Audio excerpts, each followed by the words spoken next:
Alhamdulillah baik. Alhamdulillah baik. Tadi gimana Kak di perjalanannya? Alhamdulillah sih lumayan lancar, tapi agak di daerah Palembang agak sedikit macet sih Kak tadi. Oh gitu. Mungkin karena udah mulai memasuki jam kerja yang sudah sore. Tadi kesini sendiri Kak. Iya, sendiri. Kalau boleh tahu, Kakak tahu konseling ini dari mana? Aku tahu konseling ini dari ini sih Kak, dari sosial media. Kayak ada temen aku yang bikin apa sih, kalau yang mau konseling tuh ada linknya, terus aku daftar. Gitu ya Kak. Jadi Kak, konseling ini atas kemauan sendiri juga ya? Ya minta. Benar sekali Kak, atas kemauan sendiri. Sebelumnya aku manggilnya apa nih Mbak? Apakah gitu ya? Biar lebih nyamannya. Panggilnya Kak aja. Ya baik Kak kita, kalau gitu perkenalkan dulu nih. Saya Vina sebagai konselor yang akan mendampingi kita untuk sesi konseling ini ke depannya. Biar kita lebih saling kenal nih. Mungkin Kak Tita boleh ya memperkenalkan diri lagi. Ya, nama aku Tita. Aku sekarang sebagai mahasiswi dari satu kampus. Aku kuliah di semester 3. Oh begitu Kak, jadi semester 3 ya Kak ya? Sudah mulai agak sibuk atau gimana nih Kak? Kalau ditanya udah mulai sibuk, pasti udah sih Kak, udah banyak tugas-tugas juga. Oh begitu, semangat ya Kak Tita. Semoga lancar, segala tugasnya diselesaikan dengan memuaskan. Sebelumnya Kak Tita udah pernah konseling belum? Kalau buat konseling belum pernah sih Kak, ini baru first time konseling. Oh baru pertama kali ya? Iya. Kebetulannya sama saya ya Kak ya? Terima kasih ya Kak Tita sudah mencoba konseling, dan terima kasih juga sudah mempercayai saya sebagai konselor pertama yang mendampingi Kak Tita pada sesi ini. Tapi sebelumnya Kak Tita udah pernah dengar belum konseling itu seperti apa, bagaimana gitu Kak prosesnya? Mungkin pernah dengar dikit aja sih. Kalau konseling tuh kayak misalkan klien memiliki apa ya, pengen cerita gitu ya, terus nggak berani cerita ke orang lain, nah ceritanya ke konselor. Kayak gitu sih Kak, pernah dengar. Oh iya betul sekali Kak Tita. Kak Tita tadi ucapan sudah benar, tapi saya izin menjelaskan biar lebih nyaman lagi dan lebih jelas lagi boleh Kak? Boleh. Jadi benar apa yang tadi Kak Tita bilang. Jadi konseling itu pertemuan antara klien di sini sebagai klien itu adalah Kak Tita, dan konselor, dan di sini sebagai konselor itu saya. Secara tatap muka. Nah nanti dalam sesi konseling ini Kak Tita tuh bisa bercerita tentang apapun yang sedang Kak Tita rasakan. Entah itu mungkin Kak Tita sedang ada masalah, atau mungkin ada hal-hal yang ingin dikembangkan dalam diri Kak Tita sendiri. Nah nanti tujuan dari konseling ini Kak Tita supaya nanti kalau Kak Tita ada di situasi yang serupa, nanti Kak Tita itu bisa menyelesaikannya dengan cara yang lebih tenang dan lebih bijak. Begitu Kak Tita. Dan di konseling juga ada beberapa asas yang harus saya jelaskan Kak Tita. Yang pertama itu ada yang namanya asas kerahasiaan. Jadi Kak Tita bisa bebas cerita apapun dalam sesi konseling ini. Cerita yang Kak Tita sampaikan itu tidak akan saya ceritakan kepada siapapun atas izin Kak Tita, kecuali Kak Tita yang memberikan izin kepada saya. Karena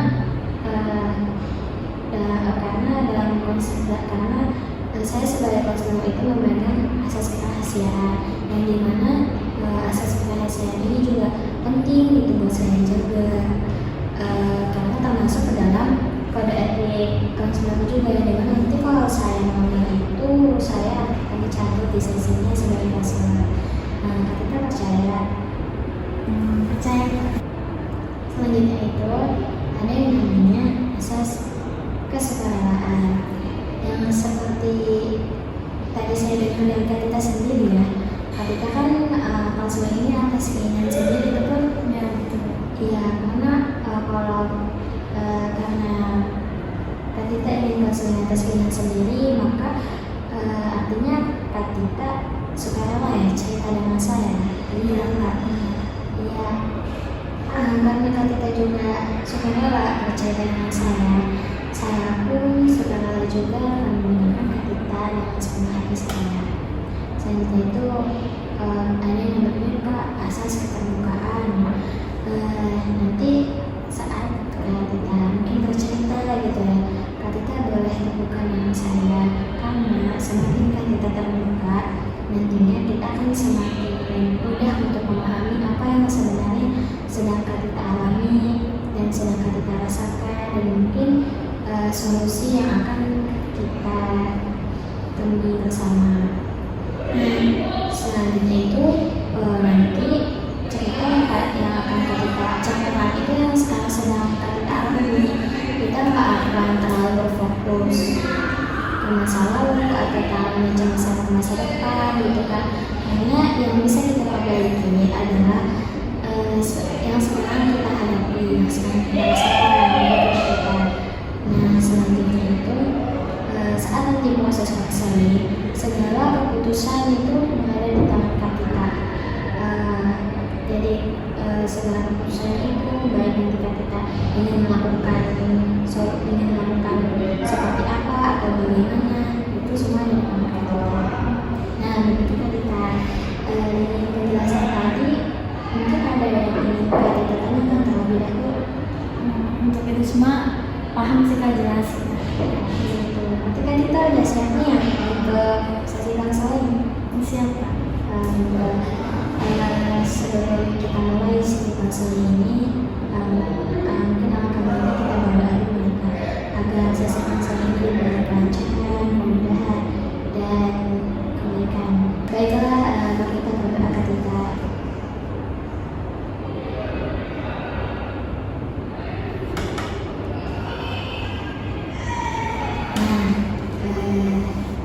Jadi hari ini Kak Tita ada cerita tentang apa nih?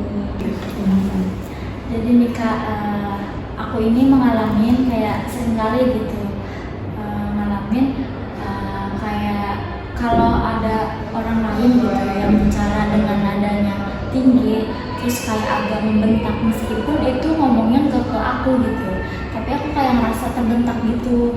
Terus aku ngalamin kayak ini takut nih kayak diomelin gitu, kayak dibentak gitu, merasa takut dan kecemasan gitu. Begitu ya, jadi Kak Tita tuh merasa cemas ya, kayak merasa takut juga ya saat ada orang yang berbicara keras, apalagi membentak. Ya semua itu bukan mengarahnya ke Kak Tita, begitu Kak? Iya begitu. Begitu. Tapi selain yang dirasakan tadi takut dan cemas dan takut disalahkan gitu ya, apa ada hal lain gitu yang Kak Tita rasakan gitu? Ya ada lagi sih Kak, saat contohnya gitu ya Kak, kalau di kampus gitu lagi kayak ada sesi diskusi atau presentasi gitu, kayak ditunjuk tiba-tiba suruh menyimpulkan gitu dari apa yang udah dijelaskan gitu. Aku tuh sering kali gitu ngerasain kayak tangannya tuh kayak langsung dingin gitu ya, kayak agak gemetar, terus deg-degan gitu Kak rasanya, kayak takut nih meskipun aku bisa gitu, tapi kayak tiba-tiba kalau ditunjuk itu secara tiba-tiba tuh langsung kayak otomatis gitu ngerasa deg-degan, cemas gitu, takut, seperti itu Kak. Tadi yang Kak Tita bicarakan ya, Kak Tita takut, cemas, dan deg-degan juga kalau dibentak. Terus juga Kak Tita bilang juga saat ditunjuk juga gitu. Jadi keduanya atau salah satunya yang mana Kak? itu gitu. Kedua hal itu tuh yang aku rasain gitu. Oh begitu ya Kak Tita. Dari yang Kak Tita ceritakan tadi dan dari kedua hal yang Kak Tita takut dibentak dan merasa cemas dan juga begitu hal tiba-tiba ditunjuk ya dengan keras. Sebenarnya itu hal yang wajar Kak Tita. Kalau saat masalah dibentak tadi itu hal yang lumrah gitu. Kalau kita takut akan dibentakkan karena sebagai perempuan itu kita yang punya hati yang lembut pasti akan takut kalau tiba-tiba mendengar hal yang keras gitu. Kalau dalam tadi tiba-tiba ditunjuk di kelas kita itu pun hal yang wajar apalagi kalau waktu pertama kalinya gitu ditunjuk pasti sebagian orang perasaan gitu. Tapi dari semua itu ada nggak hal yang kita lakuin gitu?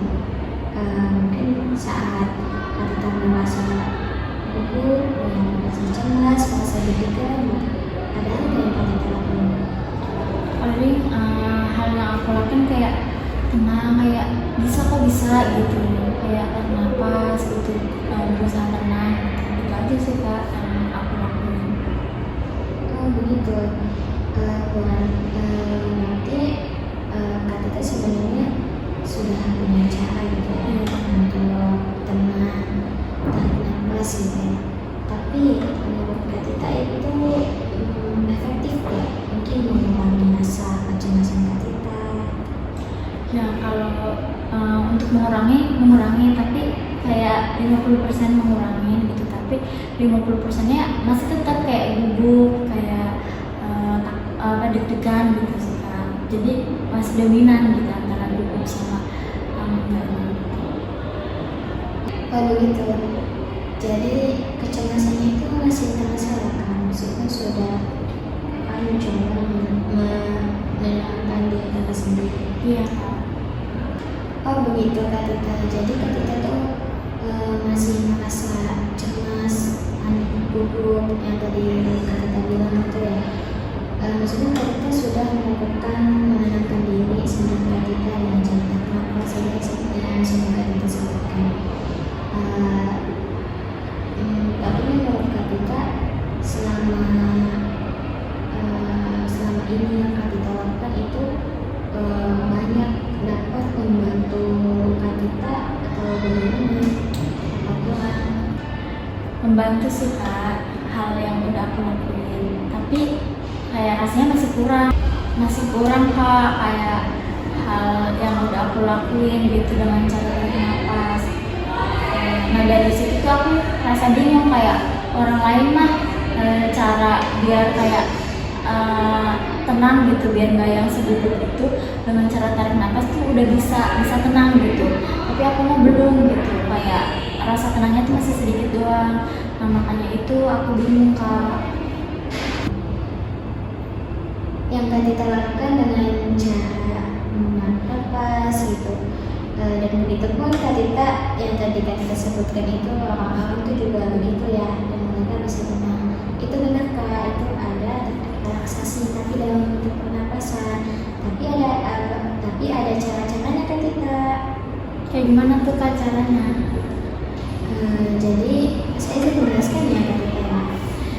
Jadi caranya itu 4 detik menghirup udara, 7 detik menahan nafas, dan 8 detik menghembuskan nafasnya. Mau kita coba? Boleh Kak? Ya baik, mau kita coba sama-sama atau Kak Tita dulu nih? Aku dulu aja. Ya baik.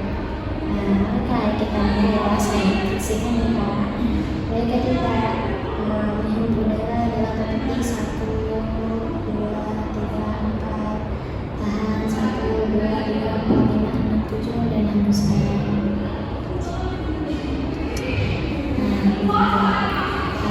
Gimana? Masa yang kita ulang sama atau sudah cukup? Mungkin udah kan cukup. Gimana Kak rasanya setelah melakukan teknik pernapasan relaksasinya? Iya sih, ini ngerasa lebih tenang gitu. Kalau aku pas cara yang aku lakukan mah cuma kayak tarik nafas, semoga tenang, udah gitu doang kak. Kalau pas jadi kakak kan ada trik-triknya gitu kan. Ketika udah mulai merasa lega, Iya udah. dengan teknik mungkin sudah benar, tapi mungkin kita belum tahu cara-caranya gitu. Iya. Gimana kan kita setelah melakukan teknik relaksasi pernapasan tadi, bagaimana rasanya? Iya alhamdulillah merasa tenang gitu kak. Baik, ketika kita sudah mulai merasa lega dan tenang ya. Nah, dari tadi apa yang kita bicarakan, apa yang akan dapat? Ya jadi aku jadi tahu gitu cara-cara buat kayak merefleksikan diri gitu dengan cara teknik yang benarnya gitu kak. Terus dari hal yang udah aku lakuin gitu aku baru sadar gitu bahwa sebenarnya tuh aku tuh bisa mengontrol diri gitu, cuman akunya aja yang kurang tahu gitu cara-caranya. Oke, benar sekali Kak Tita. Kak Tita sudah hebat sekali karena tadi sejak tadi kita berdiskusi, sejak tadi Kak Tita berbicara, kita jadi menemukan sebenarnya apa yang sedang Kak Tita alami, dan Kak Tita sendiri yang menemukan bagaimana cara menanganinya, dan itu adalah hebat sekali. Dan karena Kak Tita juga sudah sangat terbuka, yang akhirnya kita bisa menemukan sebenarnya apa yang kita alami dan kita rasakan gitu. Itu sudah langkah yang hebat sekali ketika karena kita sudah mungkin sudah mulai juga ya kita ya sudah mulai tenang begitu Kak. Iya. Ada hal yang ingin kita ceritakan lagi? Ya mungkin udah sih kak, ini aja cukup. Baik begitu. Terima kasih Kak. Kalau begitu karena Kak Tita tidak ingin menceritakan apa-apa lagi, dan tadi Kak Tita sudah dan tadi kita sudah menemukan sebenarnya apa yang sedang Kak Tita alami, dan Kak Tita yang sudah menemukan cara tenang juga untuk menangani diri Kak Tita sendiri. Kalau begitu sesi pertama kita akhiri ya Kak. Ya terima kasih ya kak atas udah mendengar kalau masalah cerita dari aku gitu dan memberikan saran-sarannya. Terima kasih Kak Tita. Kak Tita juga tadi hebat sekali karena dalam sesi pertama tadi, dalam diskusi tadi Kak Tita sudah banyak terbuka. Saya juga berterima kasih juga kepada Kak Tita karena sudah mempercayai saya sebagai pensemangat pertama Kak Tita. Iya Kak Tita, untuk penjadwalan sesi konseling selanjutnya, apakah mau di hari yang sama, di jam yang sama, atau bagaimana Kak Tita? Untuk jadwal selanjutnya, konseling selanjutnya mungkin nanti dilihat dari akunya kak, kayak ada waktu atau singkatnya, mungkin dari kakaknya juga ada. Oke, baik Kak Tita. Ya udah kalau gitu izin pamit ya kak. Ya, baik Kak Tita, silakan. Terima kasih kak.